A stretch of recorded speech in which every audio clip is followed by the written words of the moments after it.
छोटे बड़े सबको नमस्ते। आज 14 अगस्त 2021, कल 15 अगस्त 2021 स्वतंत्रता दिवस है भारत का।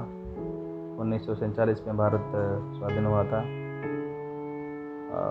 कहने का विषय ये है कि कल हम तो खुशी तो मनाएंगे। एक अवसर है हमको अपनी आज़ादी का 75वां साल मनाने का, और हम उसको मनाएंगे भी और खुशी भी लगता है। तो प्रश्न ये नहीं है कि हम लोग खुशी से मनाएंगे या कैसे मनाएंगे, या मिठाइयाँ बांटेंगे या देशभक्ति का गाना बजाएंगे। विषय ये है कि क्या सच्ची में आज का जो जनसमूह है भारत का स्वतंत्र है? क्या सच में हम लोग भारतवासी आज हमको अपने आप को स्वतंत्र महसूस करते हैं अंदर से? क्या हम लोग सच्चाई में स्वाधीनता का स्वाद चख रहे हैं? क्या हमारा खुद का भाषा हम लोग बोल रहे हैं? क्या हम लोग खुद का अपना भोजन खा रहे हैं? ये सब चीज़ आज का विषय है। थोड़ा सा ही हम लोग बातचीत करेंगे उसके बारे में। आप लोग कुछ समझदार हो तो पहले तो भाषा के बारे में बोलेंगे। तो भाषा तो अंग्रेजी सब जगह में चल रहा है। जैसे खेल कूद हो गया या न्यूज़ हो गया, या हम लोग स्कूल से पढ़ाई करके आ रहे हैं, और ऐसे ही हम लोग एक एक वाक्य बोलते हैं तो उसमें कहीं ना कहीं अंग्रेजी घुस ही जाता है। अभी तक तो भाषा के मामले में अभी तक तो हम पूरी तरह स्वतंत्र नहीं हुए हैं। क्योंकि हम लोग चाहे हम लोग 15 भाषा, 14 भाषा या 18 भाषा कोई भी भाषा बोलें तो मायने नहीं रखता है। मायने रखता है कि हम लोग परदेसी भाषा को कब छोड़ते हैं, ये मायने रखता है ज़्यादा। जैसे आप लोग देख लीजिए, देश में हर देश में अपना अपना खुद का भाषा है। फ्रांस देख लीजिए, अपना फ्रांसीस चलता है वहाँ पे। जापान देख लीजिए, वहाँ पे जापानीज चलता है। इंग्लैंड में तो वैसे इंग्लिश चलता है। स्वीडन में देख लीजिए, वहाँ पर स्वीडिश चलता है। चाइना में देख लीजिए चाइनीज चलता है। जापान में जापानीज चलता है। ये सब चीज़ अपना अपना खुद का भाषा सब लोग व्यवहार करते हैं, तो हम लोग क्यों नहीं? तो क्या ये सब डेवलप कंट्री नहीं है? क्या ये सब देश जो है बिना अंग्रेजी का डेवलप नहीं हुए हैं? फ्रांस, जर्मन तो आप देख ही रहे हैं कितना डेवलप है। तो हम लोग क्या अपने सोच में घुसा के बैठे हैं कि नहीं, अंग्रेजी भाषा, अंग्रेजी भाषा, अंग्रेजी भाषा। और ये मैकॉले शिक्षा पद्धति जो Lord Bob Macaulay, TB Macaulay, Thomas Bob Macaulay था, वो जो पढ़ाई का सिस्टम लगा के गया है इधर अंग्रेजियत का, कि हम लोग यहाँ पे अंग्रेजी पढ़ेंगे तो हम तन से तो रहेंगे भारतीय, लेकिन मन हमारा अंग्रेजी ही रहेगा। और वही आजकल दिख रहा है। हर जगह में कोई अगर अंग्रेजी भाषा बोल देता है तो सब लोग उसको ज्ञानी सोचने लगते हैं। तो यहाँ मैं बोलना चाहता हूँ कि ज्ञान का भाषा के साथ में कोई महत्व नहीं है। ज्ञान एक अलग चीज़ है और भाषा एक अलग चीज़ है। जो हम लोग भाव आदान प्रदान करते हैं, एक दूसरे को बताने की कोशिश करते हैं, उसके लिए एक भाषा की ज़रूरत पड़ता है। तो भाषा वहाँ पे रहता है। तो और ज्ञान की बात सोच लेंगे, या फिर डेवलपमेंट की बात सोचेंगे, या फिर अमीरियत की बात सोचेंगे, जीवन जीने की शैली की बात सोचेंगे, ये सारा चीज़ जो है भाषा के साथ में कोई भी रिलेशन नहीं है। क्योंकि जर्मनीज भी अपना भाषा बोल के डेवलप है आज के डेट में। फ्रांस भी अपना भाषा बोल के डेवलप है। चाइनीज़ लोग भी डेवलप हैं, जापान लोग भी डेवलप हैं। तो भाषा के मामले में तो मैं तो सोचूंगा कि हम लोग स्वतंत्र अभी तक नहीं हुए हैं। जब तक हम लोग अपना भाषा को व्यवहार नहीं करेंगे, या कहीं ना कहीं हम लोग अपना भाषा को न्यूनतम सोचेंगे, तब तक हम लोग तो भाषा के मामले में स्वतंत्र नहीं हुए हैं। और रही बात भोजन की, तो भोजन में तो देख लीजिए आप, स्कूल जाने से ही बच्चों को बोलने लगते हैं कि पिज़्ज़ा लाओ, बर्गर लाओ, ब्रेड लाओ, सैंडविच लाओ, और बटर मार के लाओ ब्रेड में, चीज़ बर्गर लाओ, ये सब चीज़, कोल्ड ड्रिंक्स लाओ, पॉपकॉर्न खाओ, ये सब चीज़। मतलब पता नहीं भारत में कितना सारा पकवान है। अगर एक एक पकवान बनाएंगे तो हम लोग का 365 दिन बीत जाएगा। कितना पकवान है भारत में। फिर भी पता नहीं हम लोग वही रोटी के पीछे, मतलब जो वहाँ का ब्रेड है, ब्रेड के पीछे क्यों पड़े हुए हैं। ब्रेड ही तो है सारा कुछ, और क्या। तो आप सैंडविच देख लीजिए उसमें ब्रेड है, आप बर्गर देख लीजिए उसमें ब्रेड है, आप हॉट डॉग देख लीजिए उसमें ब्रेड है। बस डिफरेंस ये है कि किसी में गोश्त होता है तो किसी में मटन होता है, तो किसी में ककड़ी होता है, तो किसी में कच्चा टमाटर होता है, इसी टाइप का है। और हम लोग इसको खा के सोचते हैं कि हम लोग बहुत आधुनिक बन गए हैं, हम लोग बहुत अच्छा खाना खा रहे हैं। तो क्या ये अच्छा खाना है? सोचने की चीज़ है। यहाँ पे भारत में हम लोग पूरी, सूजी, इडली, उपमा, बड़ा, ढोकला, खाकरा, फाफड़ा, हाँ ये सब चीज़ बहुत दिन से, पराठा, मेथी का पराठा, आलू का पराठा, पराठा में बहुत सारा वेराइटी है, मिठाई में बहुत सारा वेराइटी है ना, नाश्ते में बहुत सारा वेराइटी है। पोहा है, उपमा है, हलवा है, बहुत सारा चीज़ है, गिन नहीं पाओगे इतना। हर राज्य में अलग अलग अलग अलग, लेकिन फिर भी हम लोग पड़े हुए हैं उसी के पीछे, 2 पीस ब्रेड और चाय के पीछे पड़े हुए हैं बटर लगा के, है ना। तो यहाँ पे कहना है कि हम लोग खाना के मामले में भी हम लोग अभी तक स्वतंत्र नहीं हुए हैं, और कहीं ना कहीं हम लोग जब तक ये चीज़ नहीं छोड़ेंगे तब तक हम लोग स्वतंत्र कैसे बनेंगे। तो वही सोच है कि हम लोग दूसरों को दिखाने के लिए खा रहे हैं, हम लोग का हेल्थ के लिए नहीं खा रहे हैं। जाहिर है जो ब्रेड है वो स्वास्थ्य के लिए हानिकारक है, क्योंकि उसमें मैदा है, और मैदा अभी डॉक्टर लोग बोल रहे हैं कि चीनी और मैदा दोनों ही स्वास्थ्य के लिए हानिकारक है। तो मुझे खुद पता है, मैं खुद प्रैक्टिस कर रहा हूँ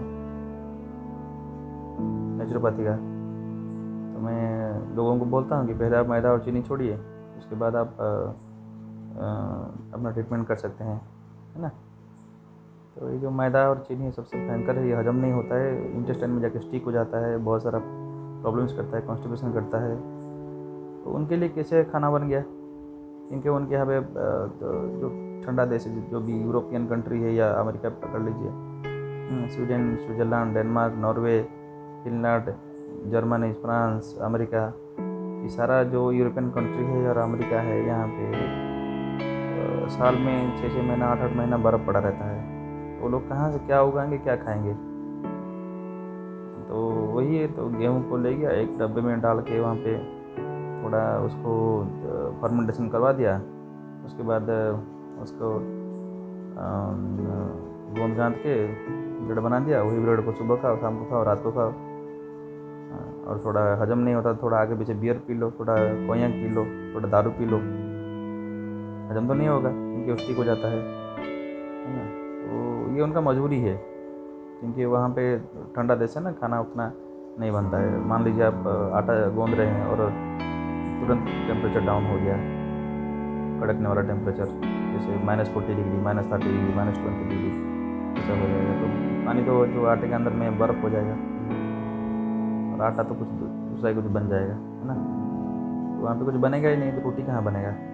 तो वो लोग इसलिए फर्मेंटेड स्पेशल एक जगह बनाते हैं उसको फर्मेंटेशन करने के लिए, उसमें हीट को मेंटेन करते हैं उसके अंदर में, और तभी उसको सड़ाते हैं आटे को ढक ढक के। और उसमें कभी कभी कीड़े भी फॉर्मेशन आ जाते, कीड़े आ जाते हैं, और वही कीड़े को फिर स्मैश करके फिर ब्रेड बनाते हैं। तो अच्छा नहीं ये सब चीज़ में डिपेंडेंट होना, उनका खाद्य है, उनको खाने दो। हम लोग क्यों खाएंगे? हम लोग के यहाँ पे रोटी है, पराठा है, सूजी है, पूरी है, हलवा है, उपमा है, बहुत सारा चीज़ है ना। भोजन के मामले में तो हम लोग अभी तक नहीं हुए हैं। तो भाषा गया और भोजन भी गया, और बचा भेषज, जैसे मतलब चिकित्सा। तो चिकित्सा में आप देख लीजिए, अभी तक भी मैं वही अभी बोल रहा था कि एलोपैथिक जो है, एलोपैथिक जो है हमारा देश का नहीं है। और हम आज का ये देख लीजिए, कोरोना अभी 2 साल से, 2019 दिसंबर से आके पड़ा हुआ है इधर देश में, जाने का नाम ही नहीं ले रहा है। तो हम लोग डिपेंडेंट किसके ऊपर हैं? एलोपैथी के ऊपर। और एलोपैथी में क्या हो रहा है, लोग जाके हॉस्पिटल में एडमिट हो रहे हैं, ऑक्सीजन सिलेंडर ले रहे हैं, वेंटिलेटर में जा रहे हैं और मर रहे हैं। बस यही सिलसिला चल रहा है, और क्या। तो कहने का मतलब ये, हम लोग डिपेंडेंट हो गए हैं, जो दूसरे का जो चिकित्सा पद्धति दूसरा देश से आया है उसके ऊपर डिपेंडेंट हो गए हैं। तो भेषज में भी हम लोग बहुत सारा चीज़ डिपेंडेंट है उनके ऊपर में, क्योंकि हम लोग जो आई माँ का या जो दादी माँ का जो नुस्खे थे उसको हम लोग हंसी मजाक से उड़ा रहे हैं, है ना। अभी देखिए तो कहीं किसी का चंदापन आ गया है, मतलब क्या बोलेंगे, जो ये आ गया है, टकला जिसको बोलते हैं, बाल झड़ने लगते हैं, है ना, तो वो आने लगा है। कभी किसी का दांत झड़ रहा है, दांत में कीड़े पड़ गए हैं, किसी का कॉन्स्टिपेशन हो रहा है, किसी का शुगर प्रॉब्लम है, किसी का बीपी प्रॉब्लम है, किसी को हार्ट डिजीज हो रहा है ना। तो ये सारा जो बीमारी है ये गलत खान पान या गलत जीवन शैली की वजह से हो रहा है। और दूसरा चीज़ है कि इसको चिकित्सा पद्धति भी हम लोग ले रहे हैं, तो एलोपैथी का ले रहे हैं, तो हमको पचेगा नहीं, क्योंकि एलोपैथी हमारा देश का ही नहीं है। हमारे देश का आयुर्वेद है। आयुर्वेद में बड़े बड़े हम लोग का चरक, सुश्रुत, बागभट, हाँ, इतना सारा पूरा महान महान डॉक्टर लोग गए हैं, तो हम लोग उसको फॉलो नहीं कर रहे हैं। और एलोपैथी हमको कैसे अच्छा करेगा? कोई भी चीज़ का तो मुझे नहीं लगता है कि एलोपैथी में परमानेंट इलाज है। हार्ट चोक में आदमी मर रहे हैं, कैंसर में आदमी लोग मर रहे हैं, टीबी में आदमी लोग मर रहे हैं, साइनोसाइटिस हो रहा है तो वो भी जीवन भर रह रहा है, सिकलिन हो रहा है तो वो जीवन भर रह रहा है, किसी का कमर में दर्द है तो जीवन भर वो कमर जान लेके जाता है ना। शुगर तो ख़त्म होने का नाम ही नहीं ले रहा है, बीपी तो आप भूल ही जाइए, है ना। कोई एक भी बीमारी एलोपैथिक ट्रीटमेंट से अच्छा नहीं होता है। तो इसका कारण वही है कि हम लोग अपना खान पान, अपना जीवन शैली को भूल गए हैं, दूसरों को फॉलो कर रहे हैं, अंग्रेजी को फॉलो कर रहे हैं, उनका खाना, उनका जीवन शैली फॉलो कर रहे हैं, इसलिए ऐसा हो रहा है। और दूसरा है कि हम अपना औषधि को भी हम लोग भूल गए हैं, क्योंकि आजकल तो औषधि पेड़ को भूल जाइए। नॉर्मल अगर कोई सादा सीधा पेड़ को भी किसी बच्चे को बोले कि इसको पहचाना, तो पहचान नहीं पाता है कौन सा पेड़ है ना। तो ये सब हम लोग किस दिशा में जा रहे हैं आप सोच लीजिए कि हम उस दिशा में, तो बेसिक दिशा में भी हम लोग स्वतंत्र नहीं हुए हैं अभी तक। और फिर बचा आपका भजन मतलब गाना। तो भजन हम लोग क्या गा रहे हैं, क्या सुन रहे हैं गाना में, अब देख लीजिए। कहाँ हमारा शास्त्रीय संगीत था, कहाँ राग रागिनी था, राग शिवरंजनी, राग केदार, राग भैरव, राग भैरवी, राग खमाज, हाँ, राग काफ़ी, इतना सारा राग होते हुए भी हम लोग वो हुआ के पीछे पड़े हुए हैं। जो rock dance, pop music, rock music, hip hop music, उसमें पता नहीं लोगों को क्या समझ में आता है, क्या नहीं आता है। मुझे तो कुछ समझ में नहीं आता है उसमें लोग क्या गा रहे हैं और क्या सुना रहे हैं दूसरों को।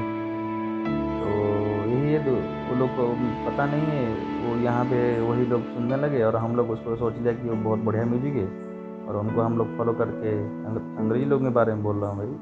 अंग्रेजी लोगों का जो म्यूजिक है वो हिप हॉप हो, चाहे रॉक हो, चाहे पॉप हो, जो भी हो, तो वो लोग उनका मजबूरी है, वो सुनेंगे। हमारे यहाँ पे इतना सारा गाना है, इतना राग रागनी है, हम लोग उसको छोड़ के उसके पीछे पड़े हुए हैं, जो कि समझ में भी नहीं आ रहा है क्या गा रहे हैं, क्या वो। हम लोग के यहाँ पे ऐसा सिंगर बने हैं जो कि गाना गा के बारिश करा सकते थे, गाना गा के दिया को जला सकते थे, है ना। तो वो जो गाना में जो वाइब्रेशन था, जो फ्रीक्वेंसी था, वो फ्रीक्वेंसी से वो डीएनए को चेंज कर सकते थे, प्रकृति के गुण को परिवर्तन कर सकते थे, कोई चीज़ को एक जगह से दूसरी जगह में हटा सकते, उतना पावर था, उतना शक्ति था गाना में। वो होता है गाना। किसी को रुला सकते थे गाना गा के, किसी को हंसा सकते थे, वो गाना में इतना शक्ति था, है ना। वो गाना पता नहीं, वो गाना में क्या, मुझे तो कहीं अच्छा नहीं लगता, चिड़चिड़ापन लगता है। तो अपना गाना को भूल के उससे उनके पीछे पड़े हुए हैं। तो देखिए आप, कोई भी हो हुआ विवाह सुनते रहते हैं, तो उसमें क्या मतलब, मुझे समझ में नहीं आता है। तो ये भी नहीं है, इसमें भी हम लोग अभी तक स्वतंत्र नहीं हुए हैं। जब तक हम लोग शास्त्रीय संगीत को एक और अपना गाना को, अपना जो चीज़ है उसको अगर आगे नहीं बढ़ाएंगे, तो हम लोग क्या सोचेंगे उसके बारे में। और एक चीज़ बच गया, जिसको बोलते हैं हमारा भूसा। भूसा मतलब, मैं भाषा बोला था, भाषा के बाद में भूसा आना चाहिए, भूसा लास्ट को बच गया। भूसा मतलब पहनावा, हमारा भाषा और भूसा बोलते हैं ना। तो भूसा हम लोग कैसा पहन रहे हैं, अब सोच लीजिए। कड़ाकी गर्मी यहाँ पे पड़ता है ना। तो वहाँ पे दूल्हा जो है वो जा रहा है शादी करने के लिए, और पहना है क्या, कोट टाई पहना हुआ है, एकदम ज़बरदस्त, पूरा एकदम भयंकर, और वो सोचता है कि मजबूरी है। और दिक्कत की बात तभी आ जाता है कि दूल्हा मना भी कर रहा हो तो उसका ससुराल वाला बोलते हैं नहीं नहीं भाई, हम लोग तो हमारा इज्जत कबाड़ा हो जाएगा, आपको तो पहनना ही पड़ेगा। वो बेचारा एकदम पूरा टाइट कोट ये पहन के एकदम पसीना पसीना होके, डबल कोट पहन के उसके अंदर में टाई मार के, हाँ, तो ये जो पहनावा है किसका है? किसका है? ये अंग्रेजी लोगों का है। वहाँ पर ठंड पड़ता है तो ये लोग हमेशा बंद करके रखते हैं शरीर को, डबल कोट पहनते हैं, ऊपर में टाई लगाते हैं, बूट पहनते हैं, सॉक्स पहनते हैं, क्योंकि ठंडी जो है उनको बॉडी को ख़राब ना करे, या फिर जो थोड़ा सा गर्माहट है उसमें वो लोग जिंदा रह सकें, क्योंकि कड़ाके की ठंडी वहाँ पर पड़ता है। तो उनका पहनावा है। और हम यहाँ पे 40 डिग्री गर्मी में हम लोग उसी को पहन के घूम रहे हैं। आप देख रहे हैं न्यूज़ एंकर लोग कैसा पहन के घूम रहे हैं, एकदम कोट वोट पहन के सब। हाँ, खेल वाला देख लीजिए आप, कोट वोट ब्लेजर पहन के आ जाते हैं। कोई पार्टी बना रहे हैं तो उसमें आ जाते हैं। अरे भाई पार्टी क्या है? हाँ, कोट पहन के दारू पीना पार्टी होता है? हमारे यहाँ तो नहीं होता है ऐसा पार्टी। तो किसको फॉलो कर रहे हैं? कहाँ हम लोग स्वतंत्र हैं? कहाँ हम लोग स्वाधीन हुए हैं? अपना भाषा रखो, अपना भूषा रखो, अपना भजन रखो, अपना भोजन रखो, अपना भेषज रखो, तभी हम लोग कुछ बोल सकते हैं कि हाँ अभी तक हम स्वतंत्र हो गए हैं बोल के, है ना। तो जितना चला गया, अभी सोचने का टाइम है, समय आ गया है। अभी हम लोग चाहेंगे तो हमारा जो नेक्स्ट पीढ़ी है उसका हम लोग परिवर्तन कर सकते हैं। उनको सिखाइए, उनको संस्कार दीजिए, है ना। उनको संस्कार दीजिए कि भाई जो हो गया, अभी जो हमारा काला इतिहास था उसको भूल जाइए। अभी हमारा जो रियल इतिहास है उसको पढ़ाइए, सुश्रुत के बारे में पढ़ाइए, कणाद के बारे में पढ़ाइए, आर्यभट्ट के बारे में पढ़ाइए, विवेकानंद के बारे में पढ़ाइए, पाणिनि के बारे में पढ़ाइए, बागवट के बारे में पढ़ाइए, पतंजलि के बारे में पढ़ाइए, योग शास्त्र पढ़ाइए, हाँ, संगीत शास्त्र पढ़ाइए। बहुत सारे सभी ज्ञान का भंडार भारत में ही था, और हम लोग उनको प्रायोरिटी दे रहे हैं। क्या वो लोग पेटेंट कर लिया और हम लोग उनको सोच रहे हैं कि महाज्ञानी है। यहाँ से कोई लिखेगा तो कोई ज्ञानी नहीं बनता है, और वो लोग रेफ़र कर देंगे तो ज्ञानी हो जाता है। ये सब चीज़ को उतना इम्पोर्टेंस नहीं देना है। सारा ज्ञान का भंडार जो है यहीं भारत से शुरू हुआ है ना। सारा जो इन्वेस्टिगेशन है, सारा जो इन्वेंट जो हुआ है, मतलब क्या बोलते हैं उसको, जो चीज़ें जो बनता है, नए चीज़ें बनते हैं, आविष्कार, उद्भावन, है ना।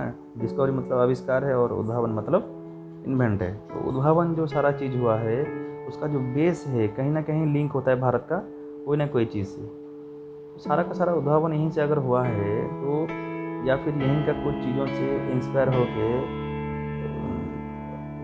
उनका जो वैज्ञानिक लोग निकाले हैं, तो हम लोग इतना पीछे क्यों हैं? हम लोग इतना पीछे अपना क्यों सोचेंगे कि हम लोग उनसे पिछड़े हुए हैं? और वो लोग तो वही पढ़ाते हैं कि आप लोग भूखे हो, आप लोग नंगे हो, आपके पास कुछ नहीं था। बार बार वही चीज़ पढ़ाते जा रहे हैं। तो आज 75 साल हो गया है, लेकिन फिर भी हम लोग वही चीज़ को पढ़ रहे हैं, वही चीज़ को सीख रहे हैं, और जो हम लोग को अंग्रेजी लोग सिखा के चले गए वही हम लोग रटाए उसको चला रहे हैं। तो अपना जो इतिहास था बहुत गौरवान्वित इतिहास था। हमारा पूर्वज लोग बहुत साहसिक थे, बहुत ज्ञानी थे, बहुत धार्मिक थे, बहुत सहिष्णु थे, सारा गुण में परिपूर्ण थे, योगी थे, महात्मा थे।